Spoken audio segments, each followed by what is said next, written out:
ஹாப்பியாக ஒத்துக்கிட்டாரு. அப்படிங்கும்போது தான் அந்த இடத்துல ஒரு விஷயத்தை வந்து ரஜினி சார் வந்து ஒரு லிங்க் கொடுக்குறாரு. அங்கே தான் அஜித் ஒரு மேட்ருக்கு இழுக்கிறாரு. அஜித் பேர் சொன்னோன்னே அரங்க அதிர்ச்சி. மங்காத்தால வெங்கட் பிரபு எழுதி அஜித் ஒரு டைலாக் ஒன்று பேசுவார். எத்தனை நாளைக்கு தாயா நம்ம ரொம்ப நல்லவனா நடிக்கிறது அப்படின்னு டைலாக் வந்துச்சு. Powerful dialogue. அந்த டைலாக்கு நாகார்ஜுனுக்கு பொருந்துன்னு நினைக்கிறேன். எத்தனை நாள் தான் ஹீரோ பண்ணிட்டு இருக்க, ஒரு வித்தியாசத்துக்கு பண்ணுவோம்னு சொல்லி பண்ணியிருக்கான்னு நினைக்கிறேன். இப்போ கேட்கும்போது அப்போ தான் வந்து இல்லை சார், இந்த 1421 வந்து நம்பர் வந்து என்னுடைய அப்பாவுடைய அந்த ஐடி நம்பர் அப்படின்னேன். அப்பா என்ன பண்ணுறாரு போது கண்டக்டர் போது ரொம்ப எமோஷனலானேன். நானும் கண்டக்டர், உங்கள் அப்பாவும் கண்டக்டர் அப்படிங்கும்போது அங்கே ரொம்ப 2 பேருக்கு ஒரு பாண்டிங் உருவாச்சு. அந்த எமோஷனல் அங்கே தான் உருவாச்சு எனக்கு. ஜெயிலருடைய ரெக்கார்டு அவர் தான் உடைக்க போகிறார். இப்போ ரெக்கார்டு மேக்கர்னார் ஜெயிலரில், இதுல வந்து ரெக்கார்டு பிரேக்கருங்கிறார். ஆமாம். So original super star Rajini, one and only super star ரஜினிங்கிற விஷயத்தை கலாநிதி ஓப்பன் பண்ணுறார். மூத்த பத்திரிகையாளர் திண்டுக்கல் வெங்கடேஷ் சார் நம்மளோட இணைஞ்சிருக்காரு. வணக்கம் சார். வணக்கம் சார். ரஜினி சாருடைய ஒவ்வொரு ஆடியோ லான்ச்சும் வந்து பார்த்திங்கன்னா கண்டிப்பாக பரபரப்பாக ஏதாவது பேசிடுவார். அதே மாதிரி வந்து பார்த்திங்கன்னா இந்த முறையும் பரபரப்பாக பேசப்பட்டார். ஒரு பக்கம் விஜய் தாக்கப்பட்டாருன்றாங்க, இன்னொரு பக்கம் வந்து பார்த்திங்கன்னா அஜித் உள்ள என்ட்ரி ஆனாருன்றாங்க. என்னதான் சார் நடந்தது ஆடியோ லான்ச்சில்? ரொம்ப ஹியூமர் சென்ஸாக பேசியிருக்கேன் சார் நிறையா விஷயங்களை. அந்த ஆடிட்டோரியத்துக்கு வெளியில் வரும்போதே ஃபேன்ஸோட அந்த ஆரவாரம், காரில் ஏறி சன்ரூஃபை விலகிட்டு கை காமிச்சிட்டு போன அந்த விஷயங்கள், உள்ளுக்குள்ளே வந்தோன்னே எல்லா பேருமே ரஜினி சாருடைய காலில் விழுந்து ஆசீர்வாதம் வாங்கின அந்த ஒரு விஷயம். ரஜினி சாரை பொறுத்தவரை நடிகராக தான் நிறைய பேர் பார்க்குறாங்க.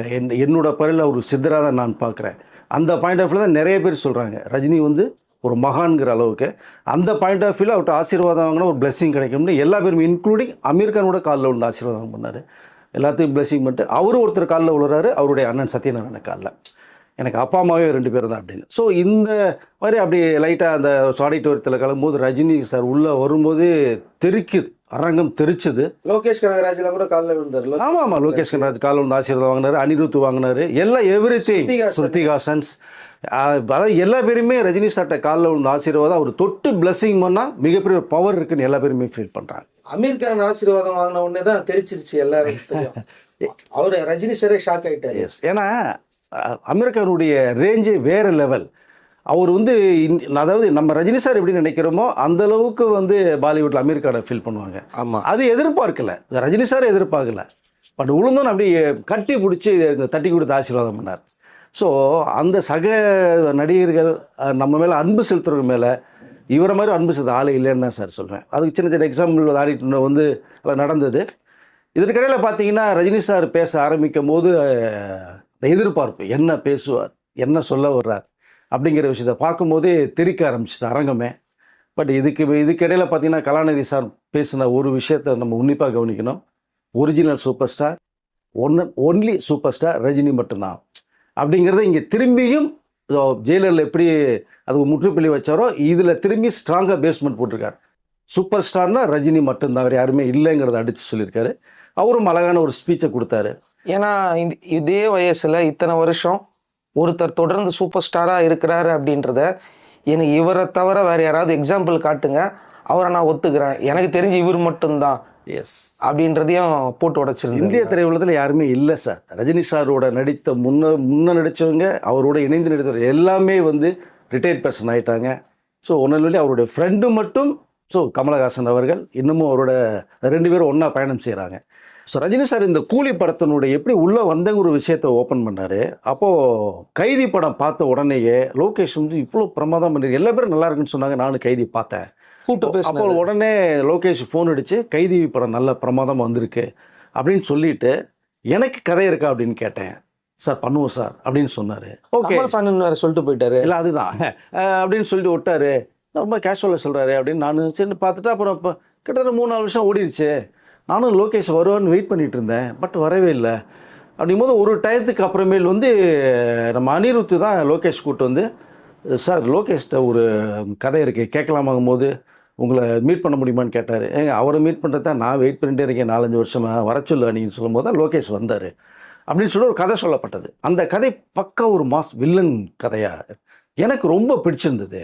பட் அந்த கதையை பண்ணலாங்கும் போது திடீர்னு இன்னொரு டைம் வரும்போது பார்க்கணுன்னா இன்னொரு கதையை சொன்னார். அப்போ அந்த கதையை வந்து இதை விட நல்லா இருக்கும் சார் நீங்கள் பண்ணுனா, ரொம்ப வந்து எக்ஸலண்ட்டாக இருக்கும்னு சொன்னார். எனக்கும் பிடிச்சிருந்தது. அப்படி உருவானது தான் கூலி. அந்த கதையை கேட்டதுக்கு அப்புறம் பார்த்தா அதில் இருக்கிற கோ ஆர்டிஸ்ட்லாம் பார்த்தா அது ரொம்ப ஹெவி கேரக்டராக இருக்கு, யாரை போட போகிறீங்க என்னன்னு கேட்கும்போது தான் ஒரு லிஸ்ட்டு ஒன்று சொல்கிறாரு. இது பெரிய அதாவது இந்த ஆர்டிஸ்ட் கேட்கும்போது எனக்கு வந்து ஒரு மாதிரி ஆச்சரியமாக ஷாக்காக இருந்தது, எப்படி உள்ளே வருவாங்க அப்படிங்கும்போது. இல்லை சார் நான் பேசிட்டேன் அப்படிங்கும்போது, அப்போ ஒவ்வொரு கேரக்டரை எக்ஸ்பிளைன் பண்ணும்போது இந்த சாபின் எப்படி உள்ளே வந்தார் அப்படிங்கிற ஒரு விஷயத்த கேட்கும்போது, சார் மஞ்சுமேல் பாய்ஸ் பண்ணியிருக்கேன், ஏன்னா பவர்ஃபுல் கேரக்டர் அந்த ரோல் அது. அப்போ என் கூட மோதிர சீன்லாம் வரும் அதில். ஸோ ரஜினி சாரோட பார்க்குற பார்வையில் ட்ரெயிலர் வரும் பார்த்தீங்கன்னா, இது யார் எப்படி அப்படின்னு கேட்கும்போது, இது மலையாளத்தில் மஞ்சுமேல் பாய்ஸ்லாம் பண்ணியிருக்காரு, பெரிய டைரக்டர், ஹீரோ அவர் அப்படின்னு சொல்லும் போது, சாஃப்ட் கார்னர் ஆச்சு, இந்த கேரக்டர் பண்ண முடியுமா அப்படின்னு சொல்லி நான் யோசித்தேன். ஆனால் கமிட் பண்ணாங்க. ஷூட்டிங் ஸ்பாட்டில் பார்க்கும்போது தெரியுது சாவேரி எப்படி பண்ணியிருக்காருங்கிறத அப்படிங்கிற விஷயத்தை கன்வே பண்ணுறாரு. இதற்கு அடுத்து பார்க்க போனோம்னா உபேந்திரா உள்ளே வராரு அப்படிங்கும்போது, சிவராஜ்குமார் ஜெயலலிதா பண்ணியிருப்பார், இல்லை உபேந்திரா பண்ணுவோம் சாரும்போது, உபேந்திரா வந்து அங்கே கன்னடத்தில் ஒரு சூப்பர் ஸ்டார் அவர். ஓம் படம்லாம் பார்த்து நான் மிரண்டு போயிருக்கேன் நான் அப்படின்னு சொல்லி உபேந்திரா உள்ளே வந்த ஒரு விஷயம். உபேந்திரா பேசிட்டீங்களா அப்படின்னு, எல்லாம் பேசியா சார். உபேந்திரா ஓகேம் போது, நான் ரஜினி சார் நடிக்கிறதுக்கு ஒரு 15 வருஷம் தவம் இருந்தேன்னு உபேந்திரா சொல்கிறார். அப்படி உபேந்திரா உள்ளே வந்தார் சார் அவர். அதற்கு அடுத்து மெயின் ரோல் ஒன்று, ஸோ அந்த ஒரு கேமியோ ரோல் ஒன்று வருது. அதை இப்போ யார் பண்ணலாம் போது நான் ஒரு மைண்டை செட் பண்ணியிருந்தேன், ஏன்னா அவர் கமல் ஃபேன் அப்படின்னு சொன்னதுனால இந்த கேமியோ வந்து கமலஹாசன் பண்ணுவார் அப்படின்னு நானே மனசுக்குள்ள நினச்சிட்டு இருந்த ஒரு விஷயம். சரி கேமியோ பண்ணால் இன்னும் நல்லா இருக்கும் அப்படின்னு எதிர்பார்த்துட்டு இருந்தேன்.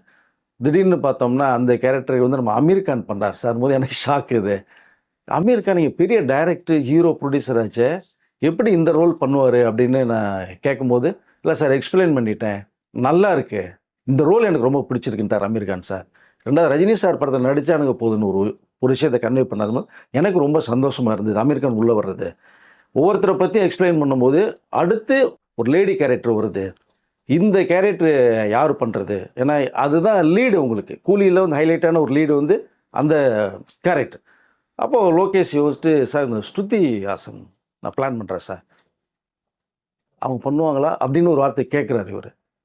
அவங்க வந்து ஸ்ருதி ஹாசன்ட்டு எல்லாம் பேசிட்டேன் சார். அவங்க ஒரு வார்த்தை சொல்கிறாங்க, என்னோடய அப்பா கமல்ஹாசன் அவரோட நடிக்கிறத விட நான் சூப்பர் ஸ்டார் ரஜினியோட நடிக்கிறதா ரொம்ப எதிர்பார்த்துட்ருக்கேன், எனக்கு இந்த ஒரு வாய்ப்பு எனக்கு கிடைச்சது வந்து பெரிய விஷயம், அதை நான் மிஸ் பண்ண விரும்பலை, ரஜினி சாரோட நடிக்க 100% நடிக்கிறேன்னு ஒத்துக்கிட்டாங்க சார் அவங்க. அப்படிங்கும்போது ஸ்ருதி ஹாசன் நடிக்கிறதுல எனக்கு ரொம்ப பெருமையாக இருக்குது அப்படிங்கிற விஷயத்தை அவரு கன்வே பண்ணுறாரு. இதற்கு இடையில் அப்படியே நீங்கள் உள்ளே வந்தீங்கன்னா அடுத்து இந்த கீரியும் பாம்பு மாதிரி இந்த 2 கேரக்டர்ஸ் உள்ள, இந்த கேரக்டர் யார் பண்ண போகிறா அப்படிங்கும்போது சத்யராஜ் ஷாக் ஆச்சு. ஸோ ஏன்னா மிஸ்டர் பாரத்திலே கமிட் பண்ணும்போது என்னுடைய சம்பளத்துக்கு ஈக்குவலாக சத்யராஜுக்கு பேசப்பட்டுச்சு. ஸோ அப்போ சத்யராஜ் வந்து அந்த படம் பண்ணலை, சிவாஜி படம் மிஸ்டர் பாரத்தில் ஒன்று பண்ணாங்க, அதற்கு பிறகு வரும்போது சிவாஜி படம் கமிட் பண்ணும்போது இல்லை பண்ண மாட்டேன்ட்டார். ஸோ அதற்கு இடையில் பார்த்தீங்கன்னா நிறைய விஷயங்கள் எனக்கும் சத்யராஜுக்கும் நிறைய முரண்பாடுகள் இருந்தது. பட் இதெல்லாம் உங்களுக்கு தெரிஞ்ச விஷயந்தான். பட் ஆனாலும் அதற்கு மீறின ஒரு விஷயம் வந்து என்னென்னா, சத்யராஜ் மனசுக்குள்ளே எதையுமே வச்சுக்க மாட்டார், பின்னாடி பேச மாட்டார், ஓப்பன் டாக். அவர் எப்பவுமே நேருக்கு நேராக பேசக்கூடிய ஒரு கேரக்டர். அப்படி தான் அவர் பேசினார், அதை நான் ஒரு பெரிய விஷயமா எடுத்துக்கல. பட் இது சத்யராஜ் ஓகேன்னு சொல்லிட்டா எனக்கு ரொம்ப சந்தோஷம் அப்படின்னு சொல்லி சொன்னேன். சத்யராஜ்கிட்டே கதை சொல்லிட்டேன் சார், ரஜினி சார் ஹீரோ, நீங்கள் இந்த ரோல் பண்ணுறீங்க அப்படின்னு ரொம்ப ஹாப்பி. நானும் வந்து நிறைய மிஸ்டர் பாரத்துக்கு அப்புறம் பண்ண முடியல, சிவாஜிக்கு வாய்ப்பு வந்து என்னால் பண்ண முடியாமல் போச்சு, பட் இந்த வாய்ப்பை நான் மிஸ் பண்ண விரும்பலை சார் அப்படின்னு சத்யராஜ் ரொம்ப ஹாப்பியாக சொன்னாங்க. அப்படி தான் அவர் உள்ளே வந்தார். இன்னொரு மெயின் ரோல், அந்த ரோல் யார் பண்ண போகிறா, அதுதான் படத்துக்கே ஹைலைட்டு அப்படின்னு நான் வந்து கேட்கும்போது அவர் ஒரு அப்படியே வந்துக்கிட்டே இருக்கார். சொல்லும் போது ஒருத்தர் நேம் சொல்லும்போது எனக்கு ஷாக்கு. ஏங்க அவர் தெலுங்கில் சூப்பர் ஸ்டாருங்க, எவ்வளோ பெரிய ஆள் அவர், எப்படி அவர் இதுக்குள்ளே வருவார் அப்படின்னு கேட்கும்போது, இல்லை சார் 7 மாதமாக அவரோட போராடி கதை சொல்லி ரஜினி சார் இருக்காருன்னு, ரஜினி சார் இருக்கிறதே ரொம்ப சந்தோஷம், நான் பண்ணுறது பிரச்சனை இல்லை, ஆனால் நீங்கள் பண்ணதில்லை, நீங்கள் இந்த கேரக்டர் சொல்லும்போது நான் எப்படி நீ யோசிக்கிறேன் அப்படின்னு நாகராஜனா சொன்னார். இல்லை சார் இதுவும் நீங்கள் பண்ணும்போது பார்த்தீங்கன்னா ஒரு பாசிட்டிவான கலந்த ஒரு வில்லன் ரோல் தான் மெயின் டார்கெட், இது நீங்கள் பண்ணால் நல்லாயிருக்கும். ஏன்னா உதயம் படம்லாம் பார்த்துட்டு ரொம்ப நான் மிரண்டு போனேன் அந்த கேரக்டர். அந்த அவருடைய பெர்ஃபார்மன்ஸை பார்த்து சைக்கிள் செயின் அப்படியே கையில் எஸ் அப்படியே ஒரு சீனில் கிளாப்ஸுங்க அந்த இதெல்லாம் அந்த படத்தில். ஸோ இதெல்லாம் பார்த்துட்டு எனக்கு அந்த ரோலுக்கு அவர் பண்ணால் நல்லா இருக்கும்னு ஃபீல் பண்ணேன். அப்படின்னு யார் அதுன்னு நாகராஜன் அப்படின்னு திரும்பி ஒரு விஷயத்தில் போது, ஏங்க அவர் அது உண்மையில ஒத்துக்கிட்டார் அப்படின்னு நான் கேட்டேன் அப்படின்னு ஒரு விஷயத்த சொல்கிறார். இதெல்லாம் நான் ரொம்ப ஹியூமரை கலந்து ஒரு விஷயத்தை அப்படியே கன்வே பண்ணுறேன். அப்போ தான் நாகராஜன் அந்த வில்லன் கேரக்டருக்கு ஒத்துக்கிட்டாரு அப்படின்னு சொல்லும் போது எனக்கு ரொம்ப சந்தோஷமாக இருந்தது. எவ்வளோ பெரிய பணக்காரர், ஆந்திரா தெலுங்கானா கோடீஸ்வரன்ல, எல்லாருமே கோடீஸ்வரனா கூட அவருக்குள்ள நேம் வேற, சூப்பர் ஸ்டார். அங்கே சூப்பர் ஸ்டாருங்க. இதுவரைக்கும் வில்லன் நான் பண்ணலை, அவர் ஹீரோ தான் இதுவரைக்கும் ஹீரோ. அப்போ எப்படி அதை ஒத்துக்குவார் அப்படின்னு நான் வந்து எதிர்பார்த்தேன். அப்படிங்கும்போது ஒத்துக்கிட்டார் சார். அந்த கேரக்டர் ரொம்ப பவர்ஃபுல்லாக இருந்தது. நீங்களும் ஒரு மோதிர சீன்லாம் கிளாஸ் சொல்லும் போதெல்லாம் தியேட்டரை தெரிக்குமே அப்படின்னு சொல்லி ரொம்ப ஹாப்பியாக ஒத்துக்கிட்டாரு. அப்படிங்கும்போது தான் அந்த இடத்துல ஒரு விஷயத்தை வந்து ரஜினி சார் வந்து ஒரு லிங்க் கொடுக்குறாரு. அங்கே தான் அஜித் ஒரு மேட்ருக்கு இழுக்கிறாரு. அஜித் பேர் சொன்னோன்னே அரங்க அதிர்ச்சி. மங்காத்தால வெங்கட் பிரபு எழுதி அஜித் ஒரு டைலாக் ஒன்று பேசுவார். எத்தனை நாளைக்கு தாயா நம்ம ரொம்ப நல்லவனா நடிக்கிறது அப்படின்னு டைலாக் வந்துச்சு. Powerful dialogue. அந்த டைலாக்கு நாகார்ஜுனுக்கு பொருந்துன்னு நினைக்கிறேன். எத்தனை நாள் தான் ஹீரோ பண்ணிட்டு இருக்க, ஒரு வித்தியாசத்துக்கு பண்ணணும்னு சொல்லி பண்ணியிருக்கான்னு நினைக்கிறேன். அப்படியே ரொம்ப ஹியூமர் கலந்த ஒரு விஷயத்த பேசுகிறாரு. இதற்கிடையில் பார்த்தீங்கன்னா அடுத்து அப்படியே வந்துட்டு இருக்கும்போது அனிருத்திட்ட ஒரு மேட்ருக்கு வர்றாரு. அனிருத்துக்கு ஜஸ்ட் ஒரு வார்னிங் கொடுத்தது மாதிரி கொடுத்து கலாச்சி விட்டான்னு நினைக்கிறேன் நான். ரொம்ப யங்ஸ்டரு, பேச்சுலரு, இந்த உலகம் பூரா ஃபேன்ஸ் இருக்காங்க, அதுவும் பூரா கேர்ள்ஸாக வேறு இருக்காங்க. பாட்டை போட்டு கலக்கிக்கிட்டு இருக்காரு. சரி பார்ப்போம் அப்படிங்கிற மாதிரி விஷயத்தை ஓப்பன் பண்ணுறாரு. ரெண்டாவது இந்த கூலி படத்தினுடைய இந்த அளவுக்கு ஒரு ஹைப்பை ஏற்றுனதே வந்து அனிருத்து தான். இந்த சாங்ஸ் எல்லாம் பட்டையை கிளப்பியிருக்காரு. அந்த அரங்க மதுரை மேலே நான் ஜெயிலரில் பார்க்கும்போது ஹுக்கும் இதோட சாங் பண்ண முடியாது அப்படின்னு நான் வந்து நினச்சிட்டு இருக்கும்போது அரங்க மதுரைட்டை வந்து தெரிக்க விட்டுருக்காரு. அதை விட ஒரு ஸ்டெப் அதிகமாக இருக்கு அப்படிங்கிற ஒரு விஷயத்த சொல்லி அனிருத்தை வந்து இந்த படம் வந்து இந்த அளவுக்கு ப்ரொமோஷன் கொடுத்து அவர் ரொம்ப ரொம்ப இன்வால்மெண்ட்டோட இமயமலைக்கெல்லாம் வேறு இந்த வயசில் போயிட்டு வேண்டுதல் பண்ணிட்டு வந்திருக்காருன்னு சொன்னார். நானே 46 வயசுக்கு அப்புறம் தான் போனேன். பட் இந்த வயசில் அனிருத்து போகிறேன்னு சொல்கிறது வந்து உண்மையிலே அது வந்து என்ன சொல்லணும்னு தெரியல எனக்குங்கிற அளவுக்கு ரொம்ப எமோஷனலாக பேசுகிறாரு. ஸோ அனிருத்தை ஒரு பக்கம் தூக்கி விட்டு இதுக்கடையில் மெயின் என்ன சொல்கிறாரு, இதில் நிஜ ஒரிஜினல் ஹீரோ யாருன்னா லோகேஷ் கனகராஜ் அப்படின்னு ஓப்பன் பண்ணுறாரு. ஸோ கூலியில் நான் ரஜினி ஹீரோ ஓகே, பட் நிஜ ஹீரோ வந்து லோகேஷ் தான். அந்த டீமுக்கே கேப்டன் அப்படின்னு டீமு கேப்டன் அப்படின்னு சொல்லி இந்த இதை எப்படி மேக்கிங் பண்ண முடியும், என்ன எந்த அளவுக்கு உருவாக்க முடியும் அப்படிங்கிறத என்ன ஒரு வேற லெவலுக்கு கொண்டு போய் லோகேஷ் காமிச்சிருக்காரு. அந்த இன்டர்வியூ கலாச்சாரம் பாருங்க, அதுவுமே மறக்கவே முடியாது. என்ன வேற லெவலில் கொண்டு போய் காமிச்சிருக்காரு அப்படின்ட்டு நான் அதாவது எப்படி அனிருத் ப்ரொமோஷனில் கொண்டு வந்தாரோ லோகேஷ் ப்ரொமோஷன் கொடுக்கும்போது நான் ஒரு வீடியோ நான் பார்க்குறேன். ஆப்போசிட்டில் யாருன்னா கோபிநாத் மிரண்டுமான ஐயோ அவர்கிட்ட சிக்கிடக்கூடாதுன்னு எனக்கு கூட ஒரு 5 வருஷமாக இன்டர்வியூ கேட்டுட்ருக்காரு. நான் கொடுக்க முடியாதுன்ட்டேன். மனசுக்குள்ளே இதை சொல்லக்கூடாது நினச்சிட்டு இருக்கிறத பூரா எப்படியாவது பேசி சிரிச்சு நம்மகிட்ட இந்த வாங்கிடுவார், அவர்கிட்ட பண்ணவே முடியாதுன்ட்டேன். அப்போ தான் இந்த வீடியோ பார்க்கும்போது பார்த்தோம்னா கிட்டத்தட்ட 2.5 மணி நேரம் ஓடுது வீடியோ. சரி ஓகே பார்க்கலாம் அப்படின்ட்டு பார்க்குறேன். உட்காந்து பார்த்தேன், ஜாலியாக அப்படியே போய்ட்டு இருந்தது. போய்கிட்டு இருக்கு.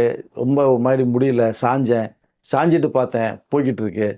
சரி ஓகேன்னு சொல்லிட்டு லேசாக படுத்துட்டு பார்த்தேன், அப்படியே தூங்கி திரும்பி எந்திரிச்சிட்டு பார்க்குறேன் வீடியோ ஓடிக்கிட்டே இருக்கு. மனுஷன் பேசிக்கிட்டே இருக்காரு. ஸோ அவரும் வந்து ரொம்ப இன்வால்மெண்ட்டோட ஒரு 2.5 மணி நேரம்லாம் பொறுமையாக இன்டர்வியூ கொடுக்குறதுலாம் பெரிய சாதாரண விஷயம் கிடையாது. கூலியினுடைய மிகப்பெரிய ஹைப்புக்கு ப்ரொமோஷனுக்கு வந்து அனிருத், லோகேஷ் கனகராஜ் எல்லாம் அந்த டீமே வந்து ரொம்ப பாடுபட்டுருக்கு. நடித்த அத்தனை பேருமே அந்த அளவுக்கு கோஆப்ரேட் பண்ணியிருக்காங்க. ஸோ இந்த கூலியினுடைய மிகப்பெரிய வெற்றிக்கு வந்து எல்லாருமே காரணம் தான். ஸோ வெற்றி பெறதுக்கும் எல்லாமே காரணமாக இருக்கும். அவர் தன்னை பற்றி மட்டும் பேசல, அதை விட்டுட்டு எல்லார்கிட்ட பற்றி பேசிகிட்டு இருந்தார். அவர் வந்து எப்பவுமே அவரை பற்றி அப்போ இருந்தே இப்போ வரைக்குமே நான் பார்த்த வரைக்குமே சார் தன்னை பற்றி பேசவே மாட்டார். அது நல்ல ஒரு பாலிசி.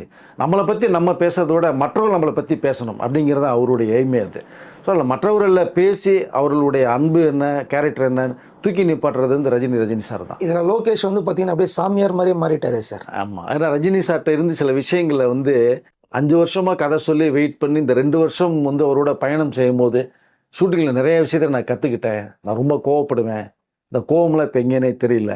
ரஜினி சார்கிட்ட கோவம் அவரே கோவக்காரர் தான், பட் கோவமே இல்லைன்ற ஒரு விஷயத்த சொல்லி எப்படி மாற்றணும்னு சொன்னார்.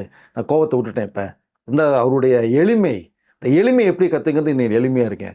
டோட்டலாக இந்த லோகேஷ் கனகராஜ் இந்த 18 மாதத்தில் டோட்டலாக கலரே மாற்றி விட்டவர் சூப்பர் ஸ்டார் ரஜினி சார். நான் இப்போ லோகேஷ் கனகராஜ் வேறு லெவலில் நான் இருக்கேன். நான் இப்போ அப்படிங்கிற அந்த விஷயத்தை ரஜினி சார் கற்றுக்கிட்ட ஒரு விஷயத்த அவர் எமோஷனலாக சொன்னார். ரஜினி சார் இப்படி ஹியூமராக பேசி எல்லாம் பண்ணும்போதுன்னா லோகேஷ் கனகராஜ் ஒரு பக்கம் வந்து பேசும்போது அவர் ரொம்ப எமோஷனலாக ஒரு விஷயத்த பேசுகிறாரு. அப்போ அந்த டோக்கன் நம்பர் வந்து 1421 என்ன விஷயம் ரஜினி சார் கேட்கும்போது அப்போ நான் ஓப்பன் பண்ணேன். இந்த 1421 சம்மந்தம் இல்லாமல் இருக்கேன் நம்பர் டோக்கனில். ஏன்னா தீப்படத்தில் 786ன்னு வச்சுருப்பார் முஸ்லீம், அவங்களுடைய காட் இதை வச்சுருப்பார். இப்போ கேட்கும்போது அப்போ தான் வந்து இல்லை சார் இந்த 1421 வந்து நம்பர் வந்து என்னுடைய அப்பாவுடைய அந்த ஐடி நம்பர் அப்படின்னேன். அப்பா என்ன பண்ணுறாங்க போது கண்டக்டர் போது ரொம்ப எமோஷனலானேன். நானும் கண்டக்டர் உங்கள் அப்பாவும் கண்டக்டர் அப்படிங்கும்போது அங்கே ரொம்ப 2 பேர்த்து ஒரு பாண்டிங் உருவாச்சு. அந்த எமோஷனல் அங்கே தான் உருவாச்சு எனக்கு. இதையே முதலே சொல்லும் போது இல்லை கேட்கும்போது சொல்லலாம்னு வெயிட் பண்ணேன் சார் அப்படின்னு சொல்கிறாரு. ஸோ லோகேஷ் கனகராஜோடைய அந்த ஃபீல், அந்த உணர்வு ரஜினி சார்கிட்ட இருந்த அந்த 18 months ட்ராவல் ஆன ஒரு விஷயங்கள்லாம் அவர் எமோஷனல், அவருடைய ஸ்பீச்சு மொத்தத்தில் ரஜினி சார் எல்லாத்தையுமே தூக்கி நிப்பாட்டி அந்த ரொம்ப ஹைப்பு கொடுத்து இந்த படம் எதிர்பார்க்கறது உங்களை மாதிரி தான் நானும் எதிர்பார்த்துட்டு இருக்கேன். August 14th எப்படி வருங்கிற விஷயம் கடைசியில் ஆண்டவன் பார்த்துக்கும் அப்படிங்கிற விஷயத்த கன்வே பண்ணார். அப்படிங்கிற விஷயத்தெல்லாம் பார்க்கும்போது இந்த கூலியினுடைய மிகப்பெரிய எதிர்பார்ப்பை எகிர வச்சுருக்காங்க அப்படின்னு தான் நமக்கு தோணுது. நமக்கு இதை இது அந்த கூலி ட்ரெய்லர் எண்டில் வந்து பார்த்தீங்கன்னா நேற்றுலேருந்து ஒரு பெரிய அடிதடி ஓடிக்கிட்டு இருக்கு. கூலி எண்டில் வந்து பார்த்தீங்கன்னா அப்படியே ஸ்டைலாக ஜாலியாக அப்படியே நடந்து வந்துட்டு பார்த்தீங்கன்னா பக்கத்தில் ஒரு தட்டு வரும், டக்குன்னு காக்காலாம் பறந்து போவோம் அப்படின்ன உடனே என்ன ஏற்கனவே காக்கா கழுகு கதை ஒரு சர்ச்சையை ஏற்படுத்திச்சு. ட்ரெய்லர் எண்டில் ஒரு அடி அடித்த உடனே காக்காலாம் பறகுதே அப்படிங்கிற மாதிரி போயிட்டு இருக்கு சார். இல்லை, நம்ம அந்த மாதிரி எடுத்துக்க வேண்டிய அவசியம் இல்லை. காக்கா கழுகு மேட்டர்லாம் அதோட முடிஞ்சு போச்சு. அன்னைக்கு ஒரு விஷயம் விஜய் சார்பாக பேசப்பட்டதுனால தான் ஜெயிலரில் பேச வேண்டிய சூழ்நிலை. ஏன்னா விளக்கம் கொடுத்தாங்க ஒரு விஷயம். எப்பவுமே ரஜினி சார் வந்து நான் சூப்பர் ஸ்டார் கிடையாதுன்னு அவர் சொல்கிறாரு தவிர சூப்பர் ஸ்டார் அவர் இங்கே சொல்லியிருக்காரா? ஏதாவது ஒரு மேடையில் பேசியிருக்காரா? மற்றவர்கள் தான் சொல்கிறாரு. இதில் கூட நீங்கள் பார்த்தீங்கன்னா கலாநிதி மாறன் சார் பேசும்போதில் ஒரு வார்த்தை ஹைலைட்டாக பண்ணுறாரு. ரெக்கார்ட் பிரேக்கர் அப்படிங்கிற ஒரு விஷயத்தை ஓப்பன் பண்ணுறாரு. அவருடைய ரெக்கார்டு அவரே உடைப்பார். ஜெயிலருடைய ரெக்கார்டு அவர் தான் உடைக்க போகிறார். இப்போ ரெக்கார்டு மேக்கர்னார் ஜெயிலரில், இதுல வந்து ரெக்கார்டு பிரேக்கருங்கிறார். ஆமாம். So original super star Rajini, one and only super star ரஜினிங்கிற விஷயத்தை கலாநிதி ஓப்பன் பண்ணுறாரு. இப்போ அந்த காக்கா மேட்டர் தான் சார் பண்ணுறது. இல்லை வரேன் அது ஒரு பெரிய விஷயமே இல்லை. நீங்கள் இந்த மேட்டர் எடுத்துக்கவே வேணாம். பட் ஏதாவது ஒரு சீனுக்கு நான் வந்து ஹியூமர் சென்ஸ் ரொம்ப அதிகம்னு சொல்லியிருக்கேன் நான். அந்த ஷாட் நீங்கள் பார்த்தீங்கன்னா கேஷுவலாக வாக் பண்ணி போயிட்டு இருக்கும்போது டகான்னு ஜெர்க்கும் நடிப்பார். அடிக்கும் பைக்கில் வந்து தெரிச்சு ஓடுவாங்க. அதை எதையும் கண்டுக்காமல் கேஷுவலாக நடந்து போவார்.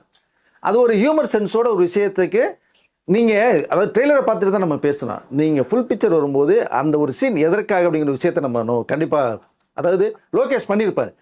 ஏன்னா லோகேஷ் வந்து விஜய் அண்ணான்னு கூப்பிட ஒரு மரியாதைக்குரியவராக அவரு ஒரு விஷயத்தை விஜய் அடித்து இதில் பண்ண வேண்டிய அவசியம் கிடையாது. ரஜினிக்கு போதுன்னு தெரியல. கண்டிப்பாக தியேட்டர் தெரியும். ரஜினி சாரும் இந்த விஷயத்தை போய் திரும்பி எடுத்து பண்ண வேண்டிய அவசியம் அவருக்கும் கிடையாது.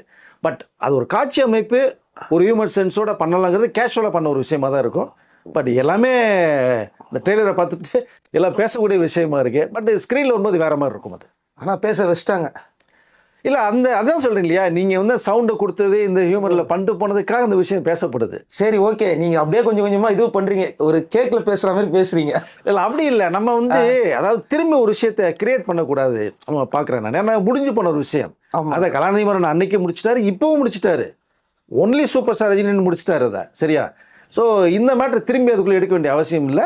அந்த சீனுக்கு அந்த ஹியூமர் சென்ஸ் காட்சிக்கு எதாவது தேவைப்பட்டிருக்கும் லோகேஷ் வச்சிருப்பார். ஓகே சார், ட்ரெய்லரும் சரி ஆடியோ லான்ச்சும் சரி நம்ம எதிர்பார்த்தோட சூப்பராக இருந்தது. நன்றி சார். நன்றி சார்.